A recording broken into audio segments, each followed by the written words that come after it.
So apparently there's this thing called critical race theory, and I've heard it used before, but I never looked into the deeper meaning of it. And so it means recognizing a system that is racist and that is part of the American society, and it challenges the beliefs that allowed it to flourish. Critical race theory is a practice. It's an approach to grappling with a history of white supremacy that rejects the belief that what's in the past is in the past, and that the laws and systems that grow from that past are detached from it. And that was said by Kimberly Crenshaw, who is a founding critical race theorist, and she's a law professor in none other than UCLA and Columbia University. It goes on to say, critical race theorists believe that racism is an everyday experience for most people of color, and that a large part of society has no interest in doing away with it because it benefits only white elites. What about affirmative action? Okay, back to the point. Many also believe that American institutions are racist and that people are inherently privileged and oppressed because of their race. You just look at colleges. It's clearly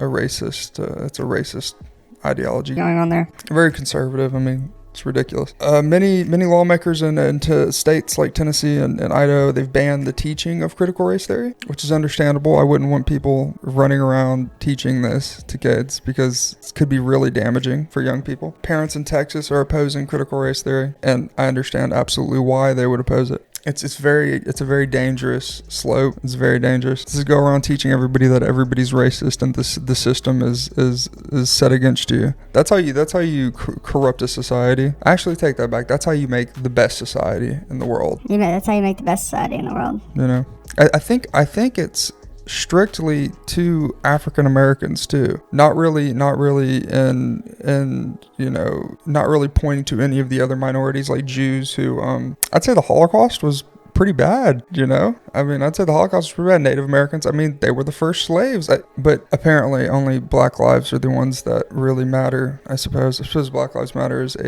means what it says.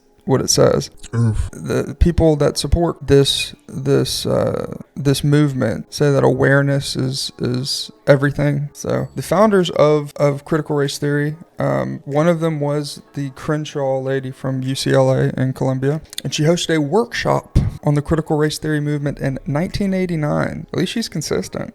You know, W.E.B. Du Bois, Frank Lou Hammer, and Paulie Murray spoke about it. I don't know who the other two guys are. I know who Du Bois is. Du Bois. So they're pointing out that everything builds on what came before. To that point, I would say, what if you look at the opposing argument? Like, what if laws have been created afterwards that were so extreme towards minorities that it affects white people? You see, that's the thing. So if critical race theory is true, then that means that all of the laws created post-slavery and other injustices like that were only to benefit white people subliminally and a lot of the time. And I would propose that a lot of the laws, due to white guilt, were crafted to keep white people down and bolster minorities, specifically African Americans. That would be my only conjecture, I suppose, on the point. It's like the reason critical race theory doesn't work out for me is because it seemingly people have tried to make amends. They've tried to craft laws, and the reason why people think critical race theory exists is because the minorities that aren't doing well currently didn't make most of those opportunities, or they haven't yet made most of those opportunities. You can get into finance if you want. You can get into the stock market. You can get into crypto if you're African American. You can go to college for free a lot of the time if you're African American and other minorities. You can do just about anything anybody else can do. There aren't any white clubs at school. There's no WAACP, you know, there's no WACPA. So that would be my only point.